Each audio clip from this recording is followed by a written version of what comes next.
Well, good morning, everybody. 皆さんおはようございます。Thank you so much for joining our worship service today. はい、今日の礼拝にご参加くださりありがとうございます。Sorry that we're not having the outdoor service as we planned. 今日は予定では野外礼拝でしたが、申し訳ないです。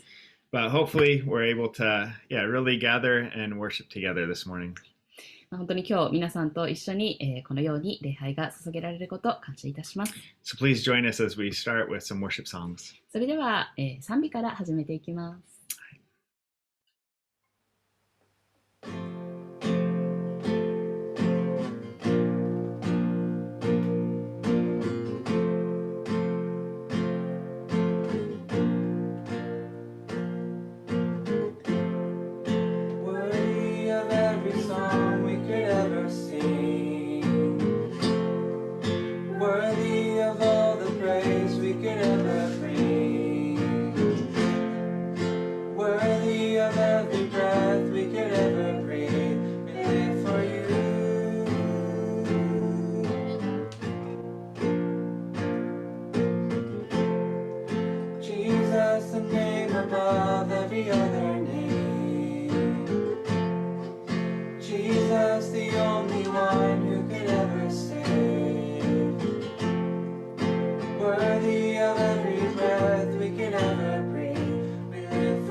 ただあなただけ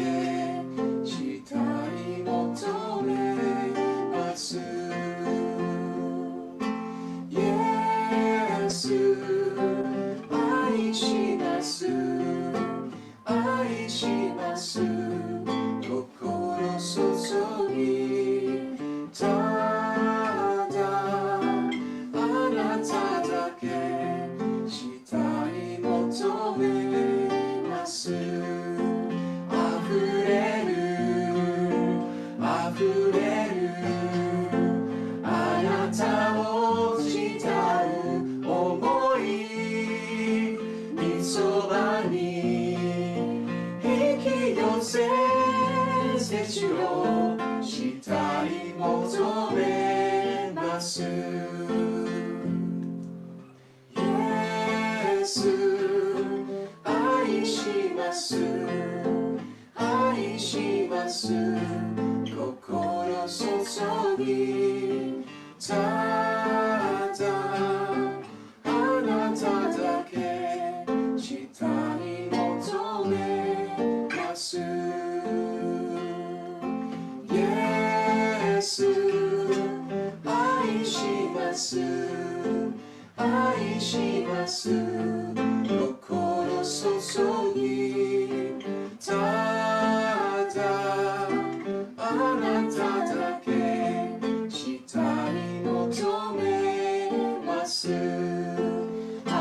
れる溢れるあなたを慕う想い御そばに引き寄せて主を慕い求めます溢れる溢れるあなたを慕う想い御そばに引き寄せて主よ慕い求めます。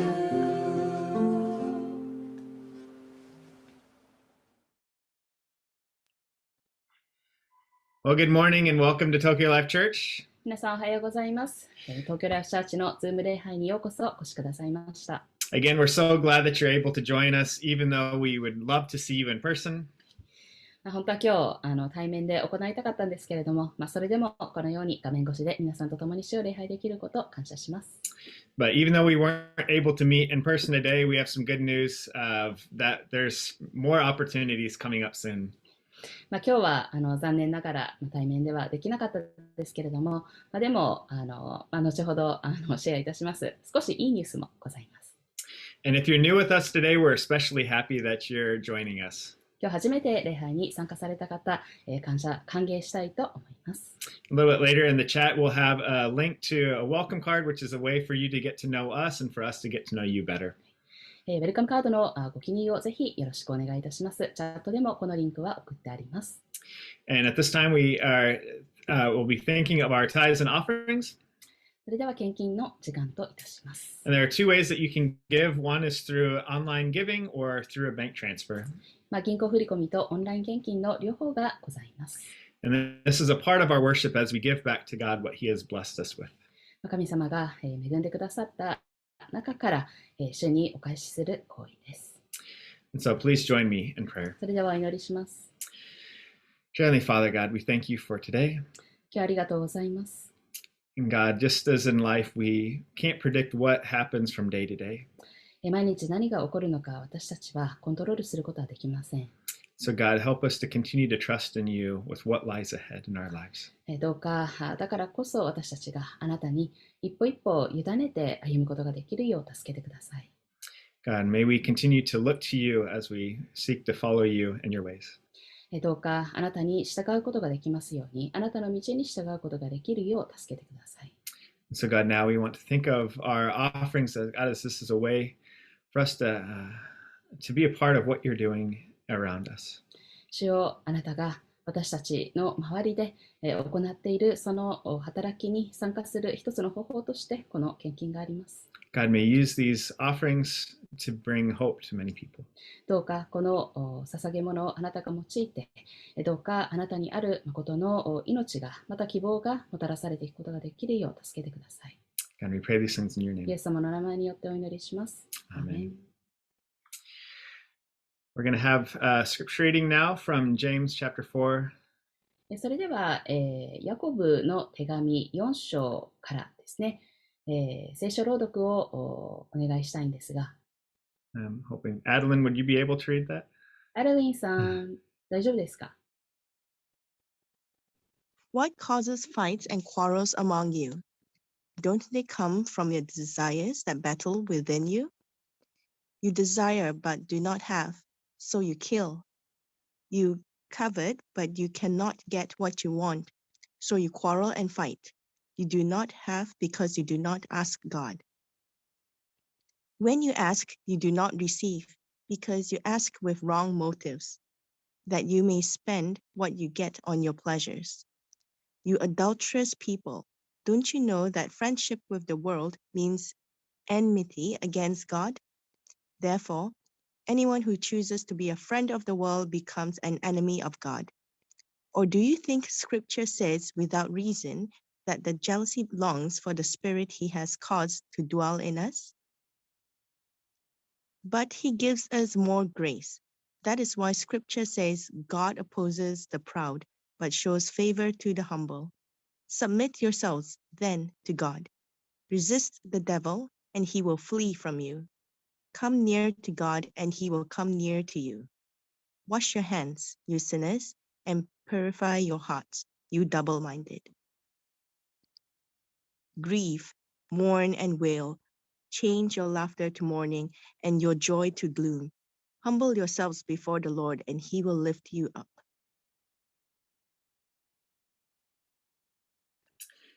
Thank you so much. ありがとうございます。Well, I can fondly remember when I turned 16. 私の16歳の誕生日のことを懐かしく思い出します。After school, I took a bus across town to pick up my driver's license. 学校が終わって、そしてバスに乗って、その町の反対側までですね、運転免許証を取りに行ったんです。And then I had to rush back and go to my part-time job at Wendy's, the fast food place. そして、その運転免許証を拾ったらですね、もうすぐに、そのまま、バスで戻ってきて、そしてウェンディーズのバイトに出かけました。But after I got off work that Tuesday evening, I just drove around in my car just thinking of everything that I'd been able to buy with my own savings. でも、そのバイトの後で、もうすぐにですね、自分の、買ったばかりの、自分で貯めたお金でね、買ったばかりのその車を乗ったんですけれども。And I felt free. It's just like I could go where I want, when I want. すごい自由を感じました。もう行きたいところに行ける。There's this new level of independence. その自立心がね、もっと芽生えたっていう感じです。I think this is what so many of us want in life. でもそういった感覚を多分私たちは一人一人、人生において求めているんじゃないでしょうか。A feeling of freedom. 自由の感覚。Or a sense of control to do what we want. あるいは自分でやりたいことができるという、その自分がコントロールを持っているっていう感覚。Maybe you have memories like mine where driving gave you that sense of freedom. 私と同じように皆さんも運転免許証を取った時にその自由を感じたかもしれませんし。Or maybe it was graduating from the school where that had a uniform and now you could choose whatever you want to wear. あるいは学校を卒業してやっと制服から解放されて、もう着たい私服が着られる。Or maybe it was moving out of your parents' home and tasting that independence that I can make my own life and my own rules. あるいは実家をやっと出ることができて、で、自分のアパートで好き放題できる。So there's many even entrepreneurs who start business with the hope that finally they're free to do what they want.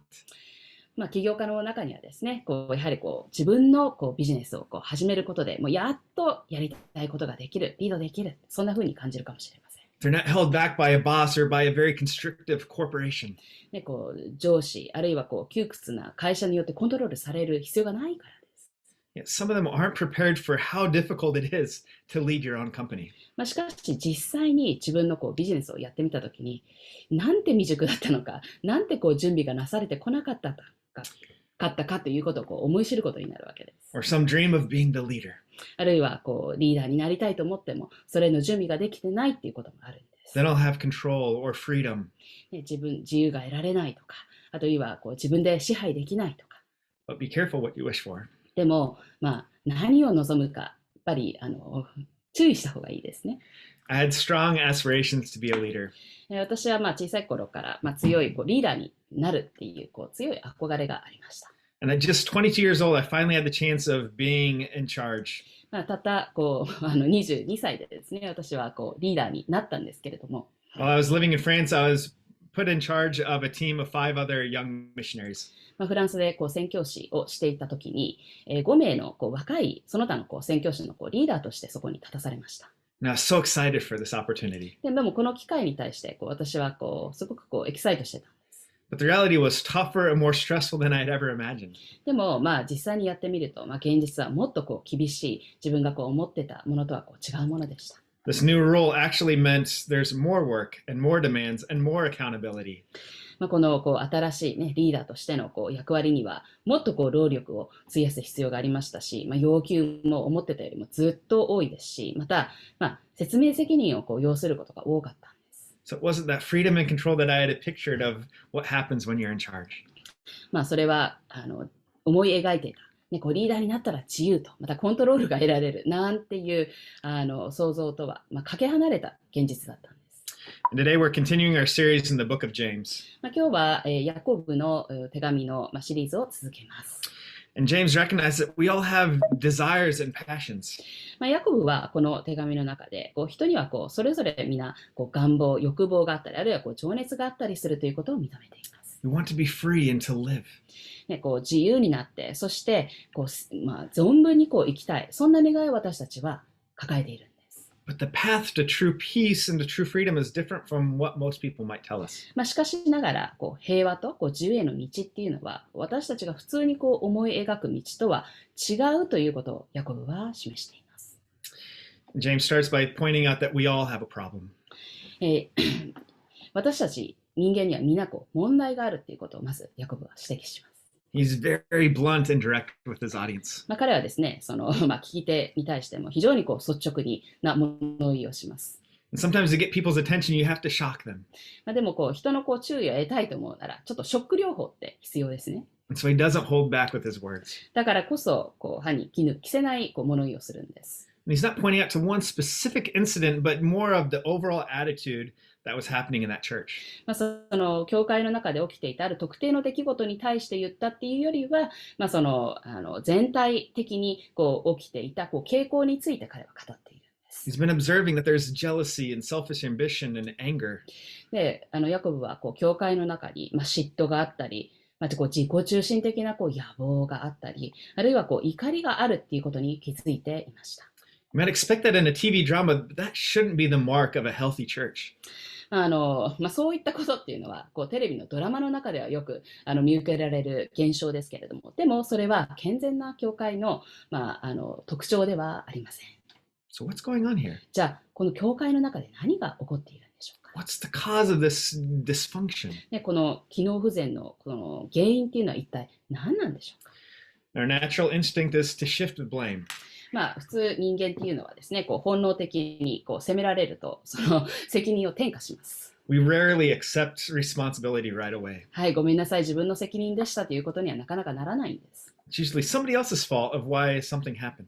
何か起きると、大概は他の誰かの責任にするんです。I remember talking with our daughter Allie when she would get in a fight with her sister Zoe.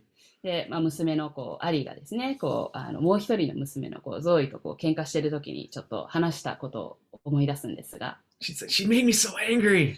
アリーは言うんです。だってゾイが私を怒らせたから。And I tried to understand her. 彼女の言い分を理解しようとしましたけれども。So I'd say, "Yes, that's true. She made you angry, but you have a choice in how you respond." 確かにね、ゾイがあなたを怒らせたかもしれない。でも、それに対する自分の反応を自分でコントロールすることができるでしょうと思いました。What you do with that anger is up to you. その湧き出てきたその怒りをどうするかっていうのはあなたにかかってるんだよ。And earlier this week, I read of somebody who was protesting a comedian for some harmful jokes. 今週の頭にですね、ちょっとある記事で読んだことなんですけれども、ある人がですね、コメディアンが言った有害なジョークに対して、その抗議をしているっていう、そういう記事なんですが。It's interesting that the person who was offended by one person, it came out that they had posted racist tweets before. でもこの抗議をした人は、かつて別の人に対して腹を立ててですね、で、その人に対する人種差別的な発言をしていたんです。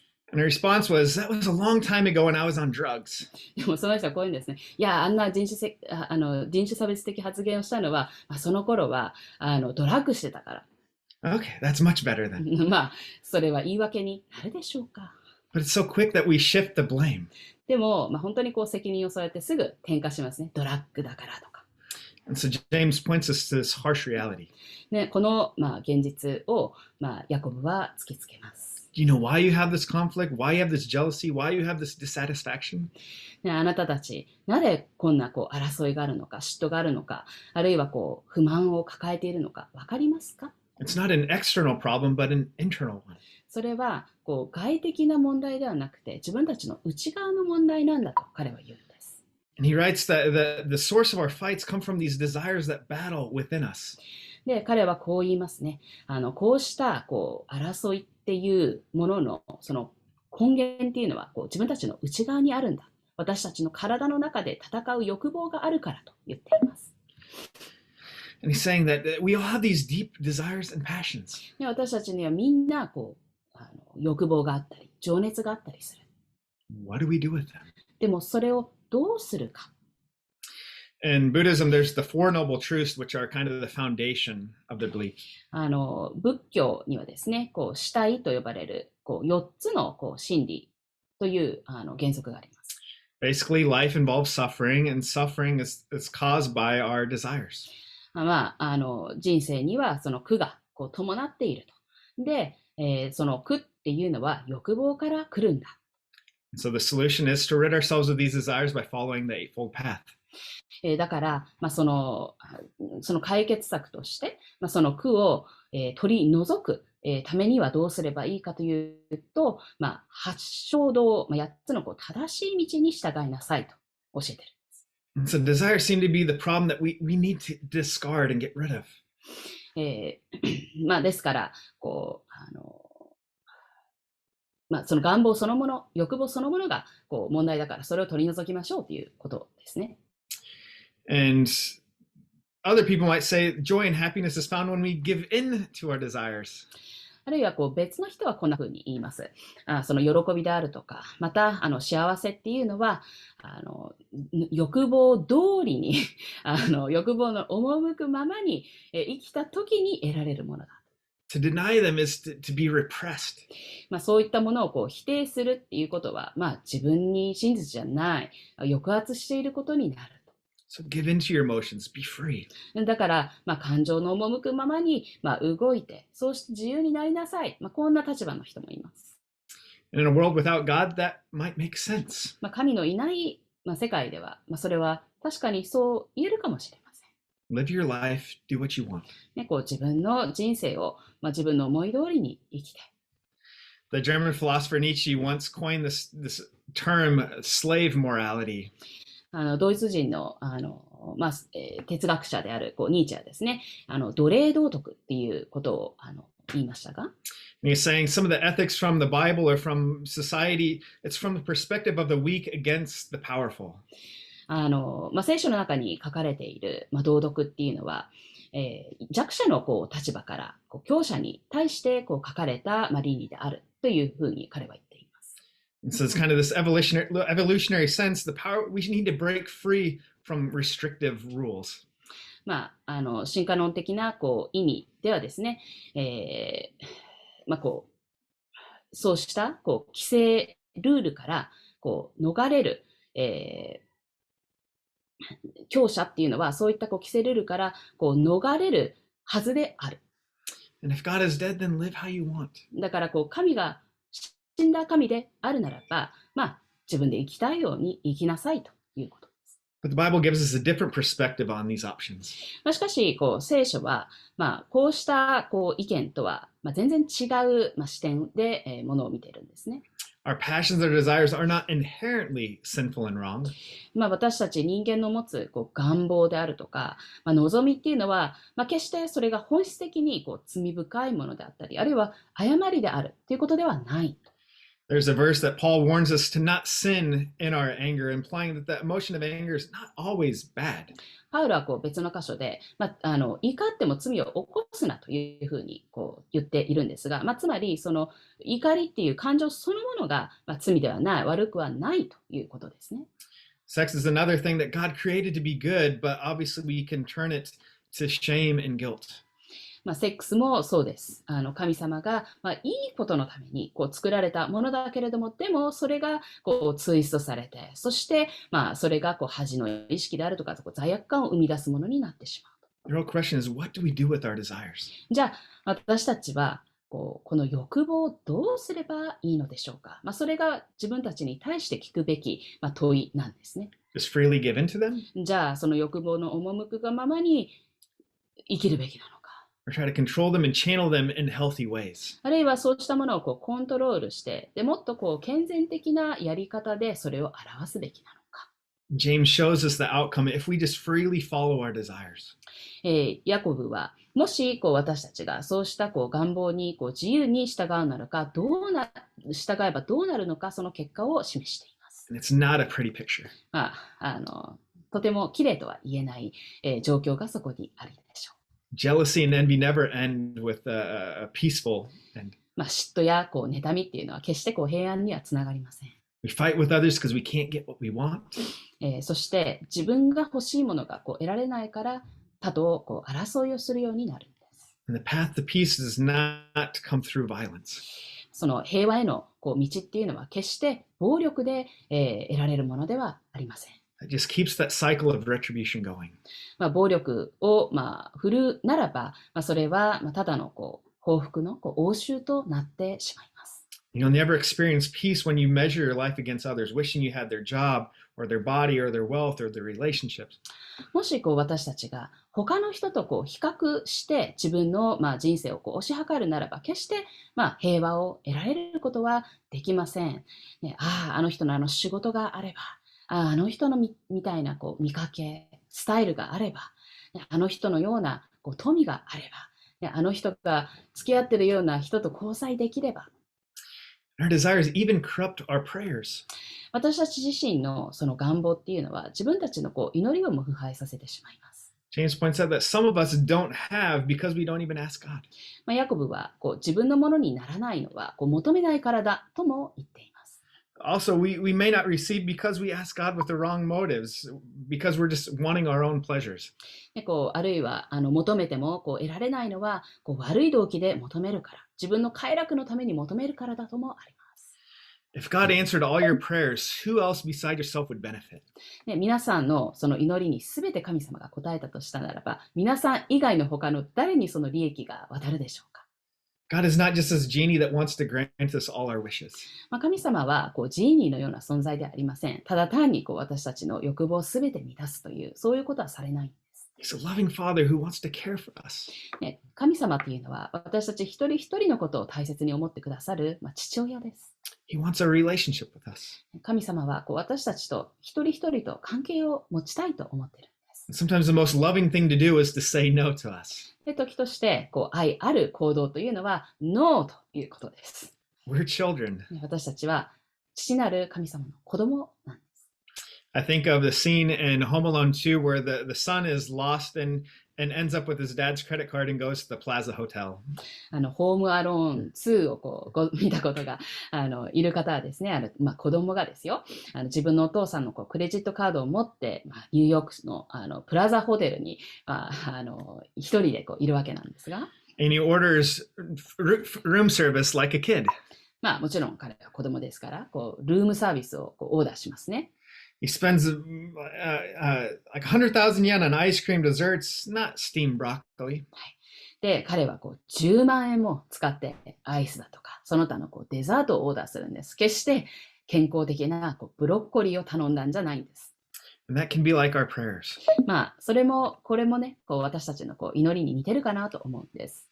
Is this really good for us? 本当に私たちが望んでいることが私たちにとっていいことなのか。There's a TV show called Ted Lasso about a British soccer team. 最近ですね、テッドラッソーという番組があります。それはイギリスのサッカーチームについての番組なんですが、And there's an assistant coach who's talking with a friend saying, what I really want is to be famous.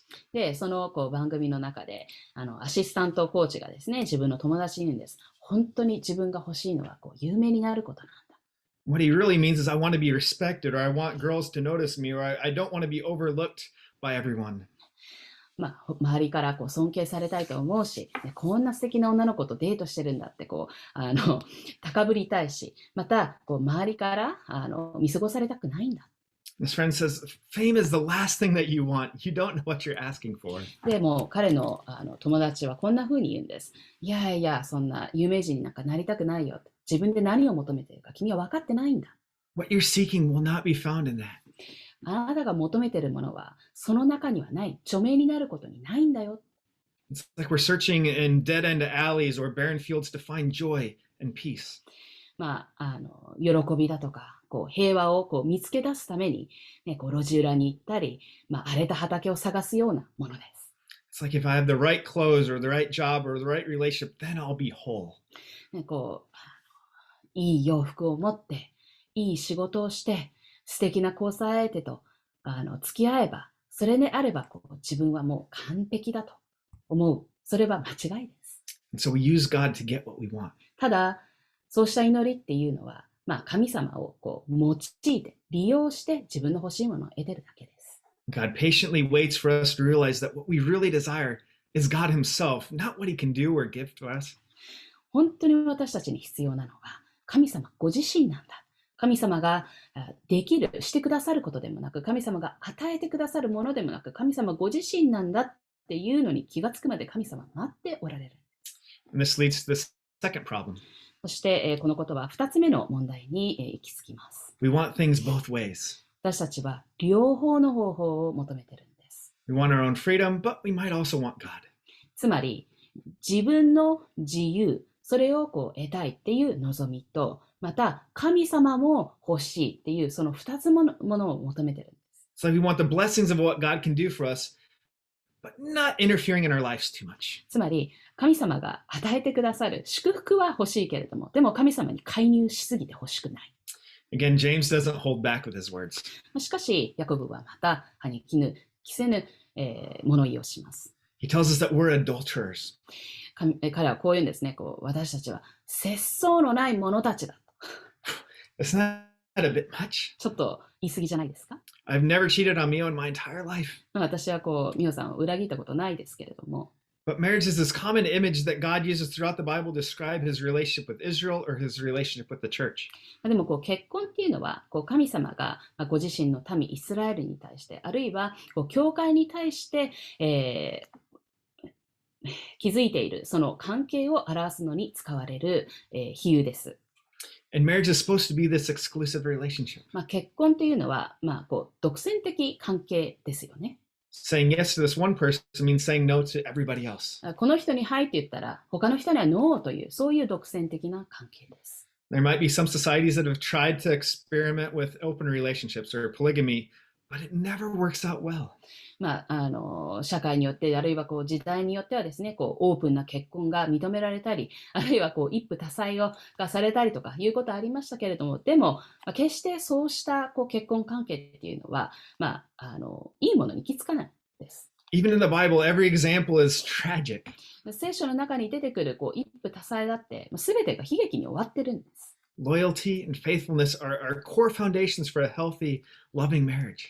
忠実であるということ、また誠実であるっていうことは、健全で愛ある結婚の、土台となるものです。And so it's saying here that we're cheating on God by following the world. ここで、世に従うことで、神を裏切るとあります。And the world here refers just the patterns, the behaviors of the world that's removed God and his ways from life. ここで言われている世っていうのはですね、この世のパターンであるとか行動を表していて、それは神様あるいは神様のもう道から外れることです。It's like we're just floating down this river of life. This is the way things go. そうした道に歩むということは、この世のその川の流れに乗っかっている、川に浮かんでいるような感じです。But to stand out and to be different, it takes conscious thought, decision, and determination. しかし、それと違う道を歩むということ、神の道を選ぶということは、やっぱり意識的な考えも必要ですし、決断も必要ですし、また決意も必要となります。With such an accusation, we might feel like God is angered and wants nothing to do with us. そんな風にヤコブに咎められたときに、じゃあ神様は私たちに対して怒っていて、もう本当見捨てようとされているのかと感じるかもしれません。We betrayed him. というのも、私たちは神様を裏切ったのですから。Yet how does he respond? じゃあ、神様はどのようにそうした私たちの裏切りに反応するでしょうか。He's described as like this loving spouse who jealously longs for us. ヤコブはこのように神様のことを書いています。神様は愛ある、配偶者であって、妬むほど私たちを慕っておられると。He wants us to come back and restore this relationship. 私たちがこの神様との関係に立ち返ってもらいたい。そしてこの壊れた関係を修復してほしい。そういうふうに神は望んでおられるんです。That's why I read that he extends us grace and favor. だからこそ豊かな恵みを与えてくださるというふうにここに書かれているんです。Grace is giving us what we do not deserve. 恵みっていうのは私たちが値しないものを得るということです。It's a gift that we haven't earned. 自分の力で稼いだものではないけれども与えられるものなんです。We've messed up and yet God still wants to forgive us. 私たちは大きな失敗を犯したけれども神様は私たちを許してくださるんです。This is not what you'd expect in a normal relationship. 普通の関係、人間関係、結婚関係、交際関係ではありえないことです。But the condition for this reconciliation is humility. しかし、この神様との関係の修復に必要な条件というのは、私たちがへりくだるということなんです。God opposes the proud but gives favor to the humble. 神は高ぶる者に敵対し、へりくだった者には恵みを与えるとあります。So humility is such a key piece in this puzzle. ですから、このパズルを解く、大切なピースはですね、謙遜なんです。As long as we feel pride, it's difficult to draw near to God. 私たちがプライドに溢れているのであるならば、神様のもとに近づくことはできません。When we mess up, our natural instinct is to hide or to run. 私たちは何か悪いことをするとですね、神様から身を隠して逃れてしまうとするんです。If ever confronted with a mistake, it's easy to deny or to shift the blame. 間違いを指摘されたときに、責任を逃れようとする。それを転嫁しようとしてしまうんです。And our egos make it hard to own up to our failures. 私たちは自分のエゴのせいでですね、自分の失敗を認めたがらないんです。So we'd rather hide in shame. だからこそ、隠れて、また責任を転嫁する。But God does the unexpected. しかし、神様は思いもよらないことをされるんです。Precisely when we feel unworthy and shame, God invites us to draw near to Him. 私たちが本当に恥じってるとき、自分は価値のないものだと思い知らされているその時に、神様は私のもとに近づきなさいと言ってくださるんです。When we mess up, we might try to avoid church or friends, but God tells us this is when we should come close. 私たちは大きな間違いを犯した時に、教会ちょっと行きたくないななんて、あるいは友達と会うの避けたいななんて思ってしまうかもしれませんが、そんな時こそ神様は私たちに近寄りなさいとおっしゃってくださるんです。Be vulnerable and open in order to receive grace and forgiveness. 神様の恵みとまた許しを得るために、私たちは主にオープンでありたいと願います。So our pride or our arrogance hold us back. 私たちのプライドあるいは傲慢さっていうのは、神に私たちを近寄せないものです。When we're arrogant, we put our desire first above anybody else. 傲慢であるっていうことは、自分の望みを他の何よりも大切とするということです。We fight for our causes and our priorities. 自分の欲しいもののため、あるいは自分の優先事項のためだけに戦うわけです。And so pride will always be this barrier holding us back from God. ですからプライドというのは、神に近づくことを阻む一番大きな要素です。So we don't want to rely on anybody else. というのも、他の誰にも私たちは頼ろうとしない。それがプライドだからです。We want to make it on our own. 自分自身で解決したい。We want control of our lives. 自分自身の人生は自分で管理したい。So it seems weak to rely on God. だから神に頼るというのは弱い人のすることである。But James reminds us to submit to God and to resist the devil. でもヤコブはこう言います。神に従い、悪魔に対抗しなさい。And Satan feeds us this lie that we can't resist. そしてそんな時にですね、サタンは私たちに耐えることのできないような嘘を吹聴するんです。He reminds us so many times of how we've stumbled. サタンは、あなたは何度も何度もこのことで、つまずいてきたじゃないかって、そんな風にささやくんです。So why even bother trying to change? だから今更変われないよ。なんで変わろうとするんだ。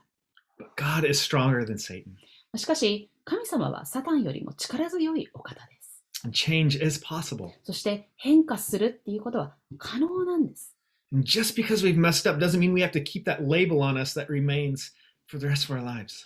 過去に大失敗を犯したからといって、そのレッテルが貼り続けられる必要はないんです。So it says, resist the devil and he'll flee. 悪に対抗して、そして自由にされてほしいと願います。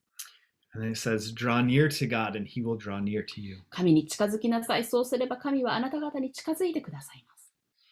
It's like the image of the father in the prodigal son story who's just waiting for his son to come back and he has outstretched arm ready to receive him. ここから得られるイメージは、放蕩息子のお父さんですね。息子が帰ってくるときに、本当に両手を広げて、そしてその帰りを待ってくださる。That takes a level of humility. でも、そうするには謙遜が必要です。It's acknowledging that we need God. それは、神様が私には必要だということを認めることなんです。So James then finishes with this list of commands.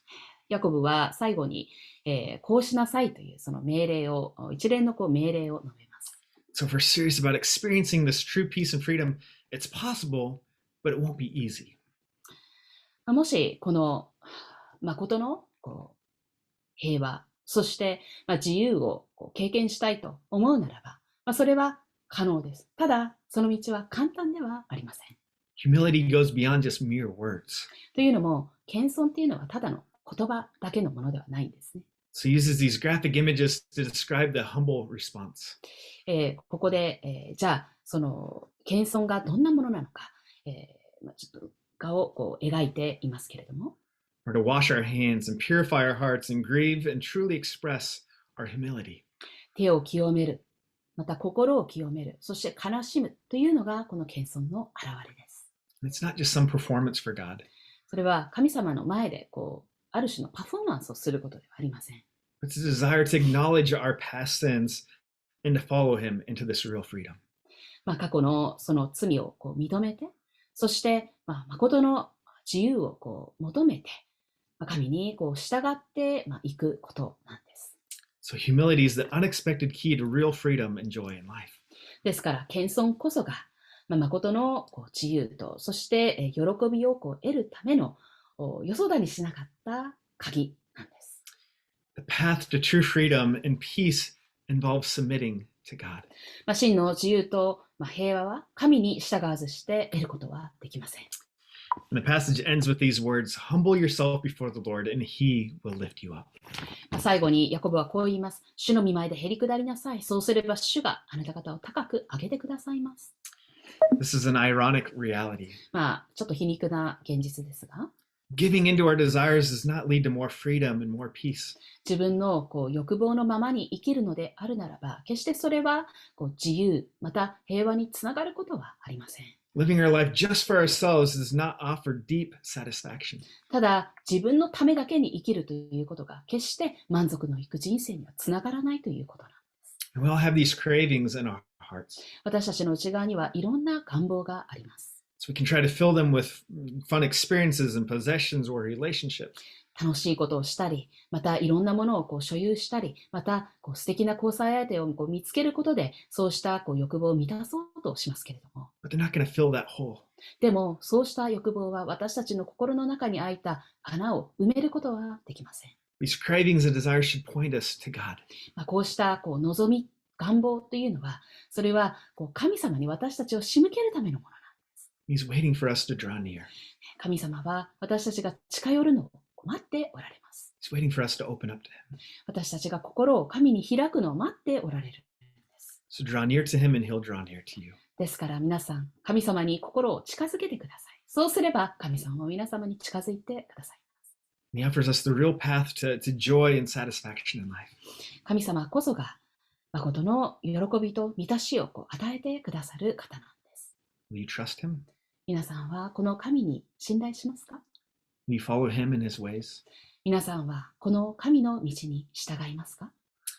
Path to true freedom and peace involves submitting to God. 真の自由と平和は神に従わずして得ることはできません。Amen. アメン。 Please join us in a few songs in response to the message. それでは応答賛美に移ります。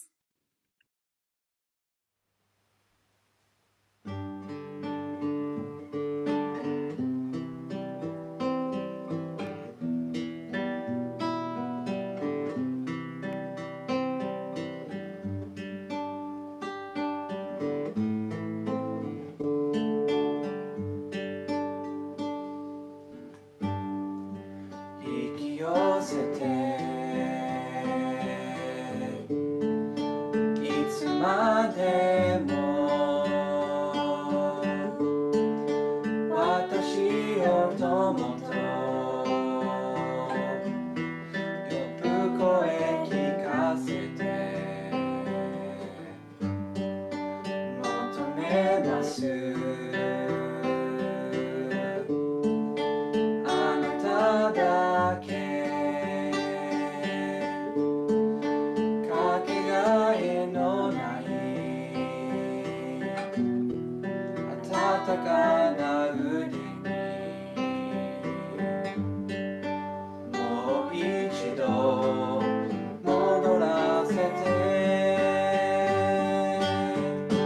あなたは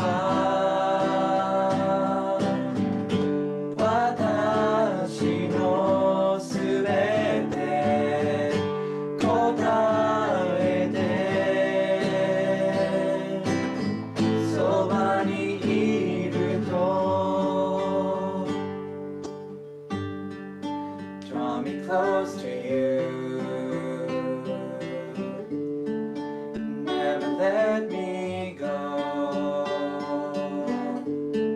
I lay it all down again to hear you say that I'm your friend. You are my desire. No one else will do. 'Cause nothing else can take your place. To feel the warmth of your embrace. Help me find a way to bring me back to you. You're all I want. You're all I ever needed. You're all I want. Help me know you are near. あなたは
Please receive the benediction. 祝祷します。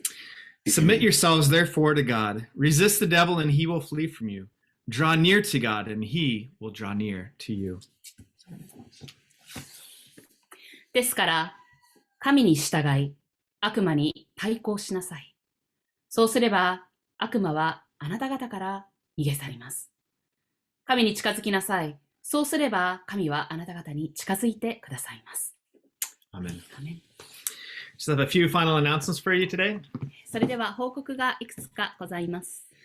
Again, if you're new with us, we are so glad you're here and encourage you to fill out the welcome card, which is on the side. まだウェルカムカードをご記入していない、新しい方はですね、ぜひウェルカムカードのご記入をよろしくお願いいたします。And then in 2 weeks, next week from now on Monday, we'll have the next bento distribution in Ikebukuro. はい、11月8日月曜日ですけれどもね、第2月曜日ですね、にはまたコロナ大人食堂を設けます。And so if you want to be a part of this, please just let us know. We have a normal group of people that help out, but it'd be great to have others involved if you want to. はい、今回、ぜひご参加したいという方はですね、お知らせください。Just a heads up for the winter, we probably will also, in addition to just the meals, we'll be collecting and giving socks and other things for the cold season. お弁当と、マスクを、いつも配布しているんですけれども、今回はマスクの代わりに、寒くなりますのでね、手袋とか、また靴下もドネーションできたらなと思います。And then in 2 weeks from now, we will try again to have an outdoor service in Yoyogi Park again. はい、2週間後の日曜日ですけれども、ちょっと今日、代々木公園できなかったので、東京のですね、東側に住んでいる、方のためにですね、野外礼拝を、11月14日にまた設けたいと思います。And so, as unfortunate, a couple weeks ago, it looked like it wasn't going to rain until the afternoon, but we had a little bit of showers in the service. ちょっと前回ですね、ちょっと礼拝の途中にさーっと雨が降ってきたこともありまして、ちょっと今回は慎重にさせていただきました。And so today it may hold up, but so we're sorry that we weren't able to meet, but in 2 weeks we'll be able to gather back together. また2週間後に皆さんにお会いしたいと思います。And the highlight of even more than just an outdoor service where there's no sense of weather problems that prohibit of whether it's cold or rain or whatever, we will have a chance to meet in person. はい、11月21日の日曜日から毎週ではないんですけれども、でも屋内で礼拝を捧げたいなと思います。And so recently we were able to find finally a new space as our old worship space closed. 今までコロナ前まで利用していた、ハロー会議室の方はもうなくなってしまいましたので、その代わりの場所を探す必要がありました。で、候補となる場所がようやく見つかりましたので、皆さんにお知らせしたいと思います。So this just happened of booking the space this past week, so we're glad to share the news with you today. ちょうど予約が終わったところですので、皆さんにお知らせいたします。And it's a Japanese language school that has some hall and rooms at the top, and it just opened in August, so it's brand new.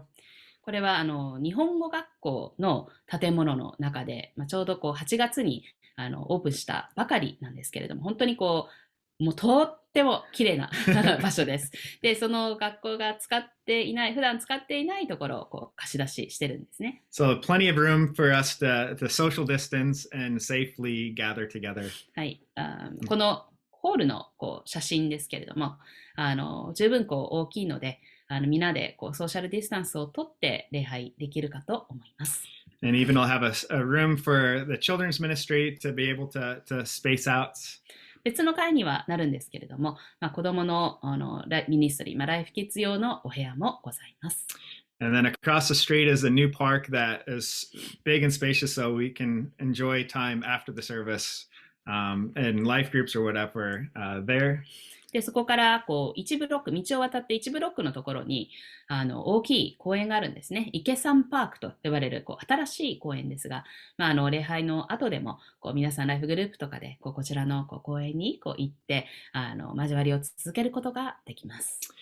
And then it's just a straight shot from Ikebukuro Station, right close to the Sunshine Building. So it's just come out Ikebukuro and just like 10 minutes down the road, or at Higashi Ikebukuro Station is just 20 seconds away. 池袋駅の東口から、歩いて10分です。グリーン大通りというもう一直線の太い道路ですね。ここをまっすぐ行って右にあります。で、東池袋駅の、ちょっと出口忘れてしまいました。3ぐらいでから20秒の場所です。And so we're excited that this will be on November 21st of starting out. And there's already some reservations, so we can't do it every single week, but that kind of eases us into getting back to being in person. はい、11月、21日から、ここで始めたいと思いますが、ただ、今、池袋ではですね、ちょっとこういう大きなスペースがなくてですね、以前から予約の入っている方々もいますので、なので、その合間を縫ってという形になります。ですから、毎週ではないですが、でも、1年半ずっとオンラインで礼拝してきた中で、少しずつ、毎週のリズムになっていくのにいいかなというふうには思います。And so we'll be starting on November 21st and the 28th. And so we're so excited and we'll be having hybrid as well. So for those unable to attend, we'll be streaming the service and making sure that everybody feels connected and still a part of this community. はい。ですので、それでもね、対面で、できない方もいらっしゃるかと思います。なので、そういった方のために、ストリーミングも続けて行います。So we'll give more details of safety protocols and what's happening and the needs that we have of even as we come back together. It may be a simpler service just to make sure that it's safe and it's not unsustainable of how we are able to move forward. はい。また、追ってですね、皆さんにちょっと安全対策のこととかお知らせいたしますし、また、礼拝もですね、コロナ前とはちょっと様子が変わってくると思います。できるだけシンプルに特にね最初のうちですからシンプルにちょっと短めに削ぎ落とした感じで始めていきたいと思います。So yeah, it may not feel exactly like it used to pre-pandemic, but we're glad that we're able to take this step forward together. And so at this point, that's all the announcements for today. 今日はここまでになりますけれども。And because it was going to be an outdoor service, the message was a little bit shorter, so we have a little bit more time for fellowship. 野外礼拝を予定しておりましたので、ちょっとメッセージも少し今日は短めでした。なので、少し時間があります。And so we'll be opening up the breakout rooms, and so hopefully it'll be just open time to share, but also maybe reflect on the message and share anything that sticks out for you. And pray for the yes, new pray for location. Yes. はい。今日のメッセージに対する、に対して思わされたことを分かち合っていただき、またそのために応答の祈りもしていただきたいと思います。またそれと同時にこの新しい場所ですね。毎週じゃないというところで、まだまだ信仰が必要だと思うんです。なので、毎週やっぱりやりたいなとなった時に、どうなるか、本当に皆さん、人間的な思いで言えば、ここでずっとやりたいと思いますが、最善の道に開かれるように皆さん祈り続けてください。So thank you so much for being a part of our worship service today. Yeah. So just the last part. Yeah. So our human mind says, like we would like to stay here and worship every week when we are able to, when we build up our muscles. And so, please be praying that the best way will be provided to us. Thank you so much.